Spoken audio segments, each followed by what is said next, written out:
बंदो गुरुपद कंजे कृपा सिंधु नरोपहरि महामोहतम पुंज जासु बचन रवि करनी करा धन्य धन्य सतगुरु सुख गा महिमा कही न जाए जो कुछ कहो तुम्हारी कृपा मोते कछु न बसाए। और व्यक्त रूप में प्रातः स्मरणीय श्री विभूषित परम पूज्यपाद सदगुरु महाराज के चरणों में कोटि कोटि नमन।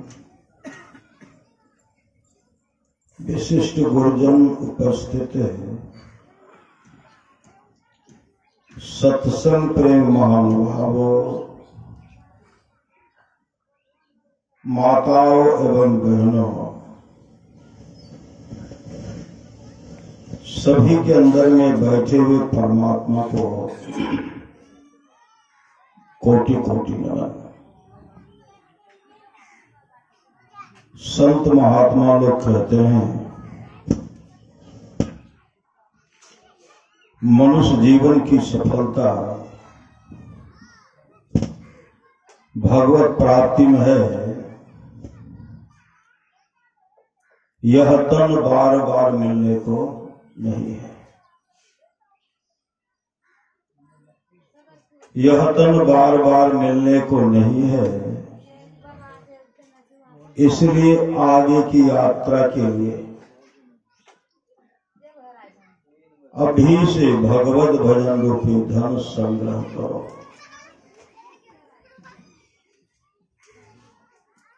आप लोग जानते होंगे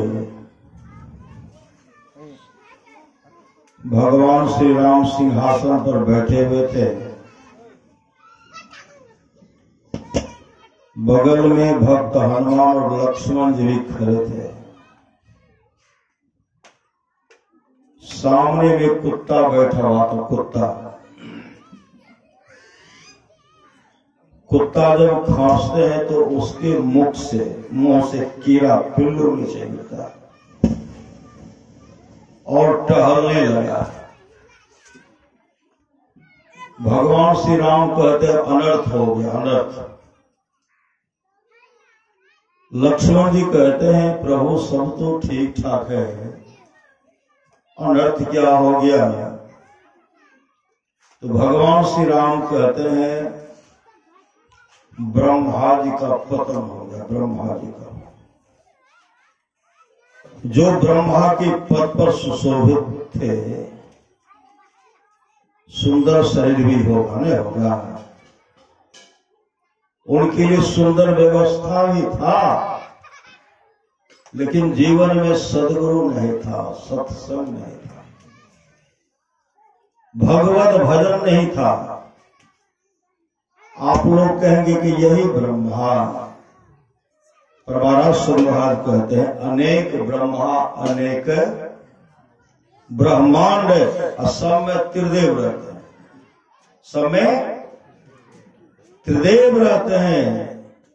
जो ब्रह्मा के पद पर सुशोभित हो गए, जीवन में सद्गुरु नहीं किए, जीवन में सत्संग नहीं, उनके पुण्य का अंत हो गया। अब पुण्य का अंत होने के बाद कुत्ता के मुख से कीड़े के रूप में, पिल्लू के रूप में धरती पर टहल रहा है। लक्ष्मण जी कहते प्रभु अपनी प्रजा को ऐसा उपदेश किया जाए जो हमारी प्रजा यहां भी सुख से,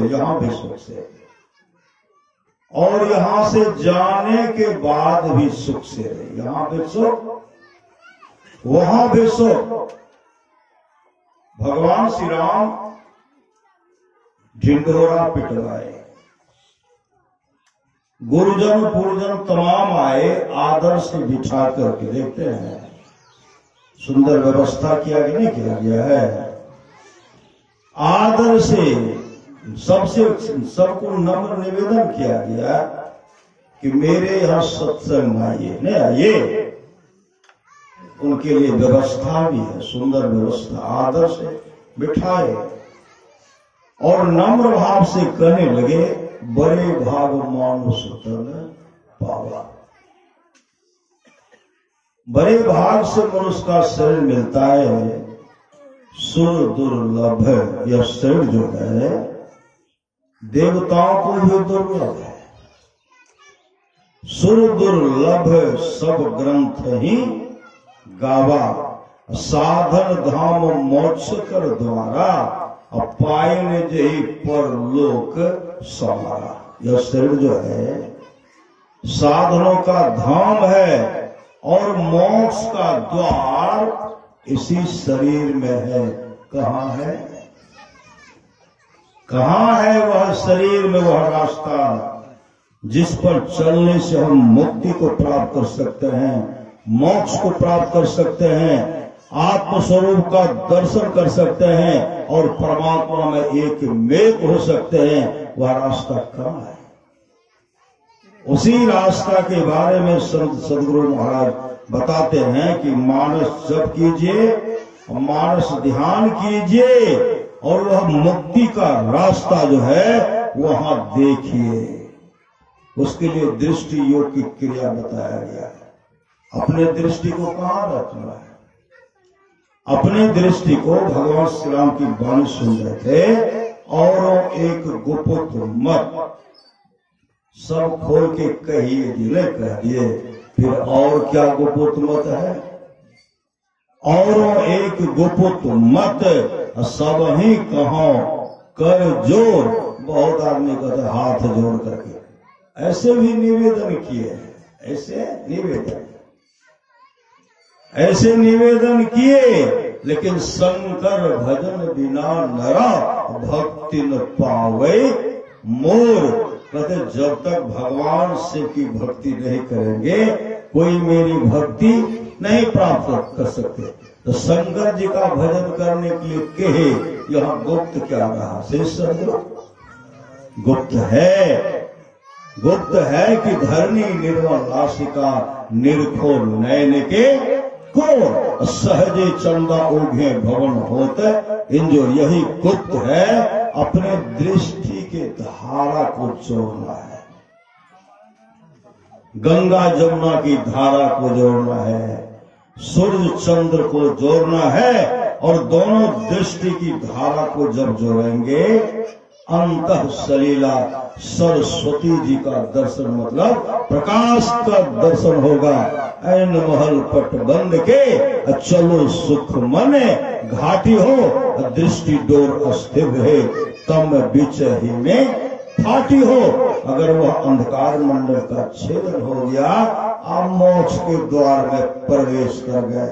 मोक्ष धाम तक जाने में आपको कोई नहीं रोक सकता। श्री सदगुरु वहां जैसे वहां कहते हैं, जो वहां थोड़ा भी जिनका पैठ है, जिनका बैठ है, अल्प काल भी, थोड़ा काल भी, थोड़ा समय भी, जो आधा पल भी जो वहां ठहर जाता है, क्या होता है?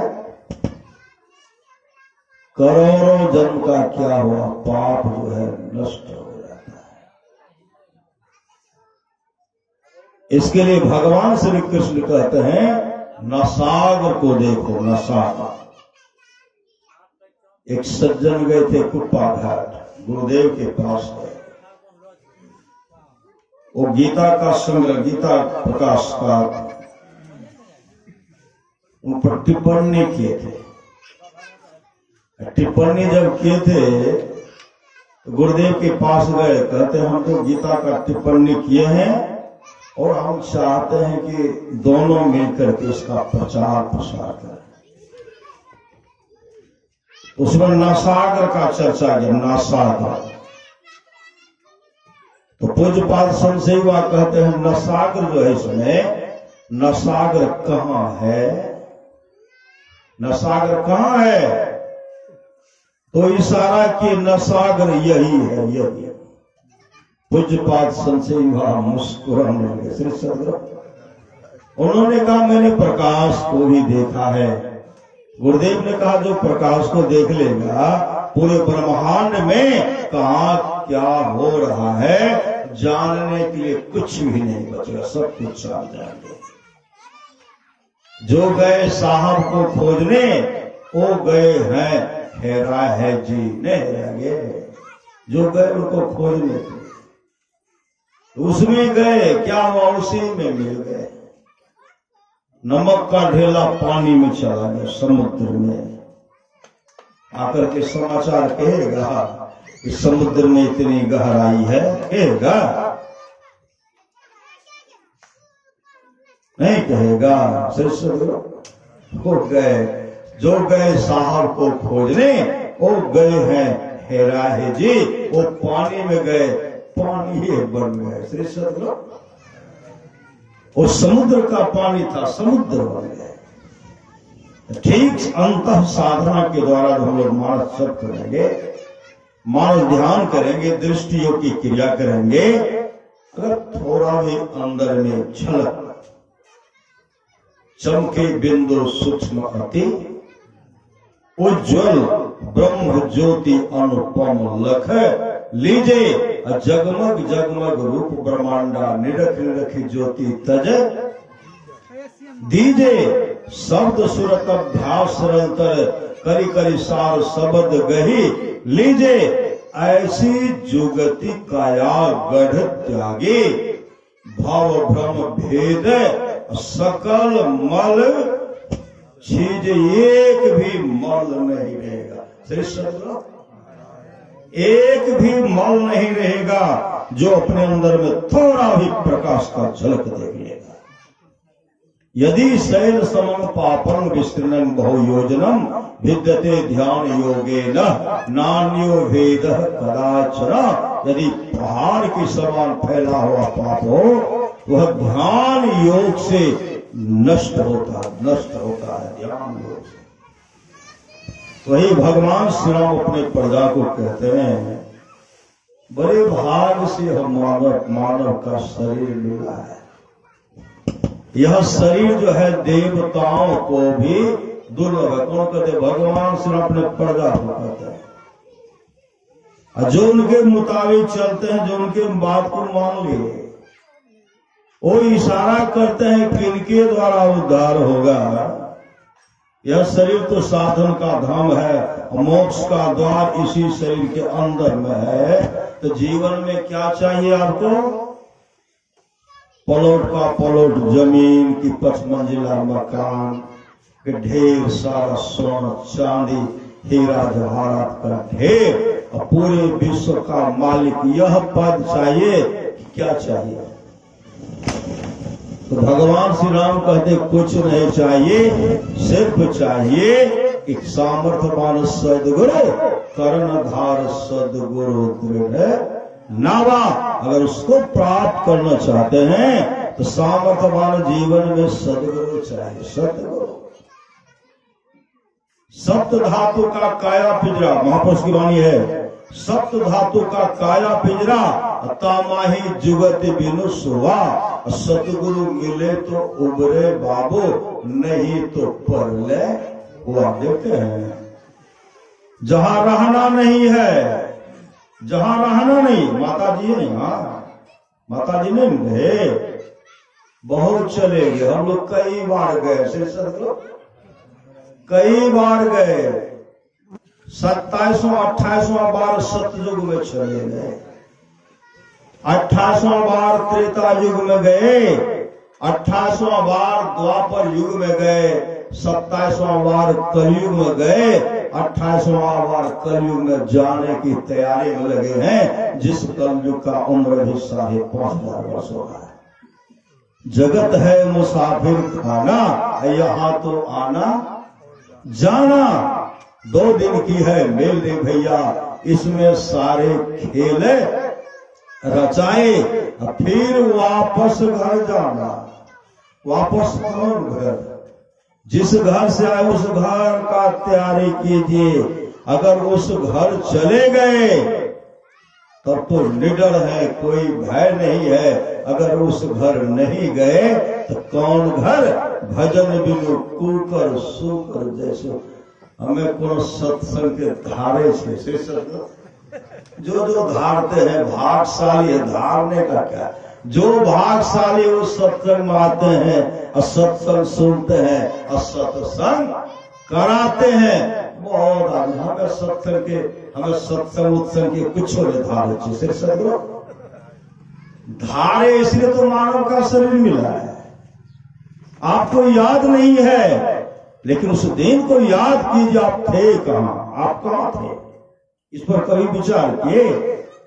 वह घर की सुई सुधी कोई बतावे, कोई न बतावे। जा घर से जीव आया हो, किस घर से आया? हम लोग सब परमात्मा मिले हुए थे। रामचरितमानस को पढ़ते हैं ना, इस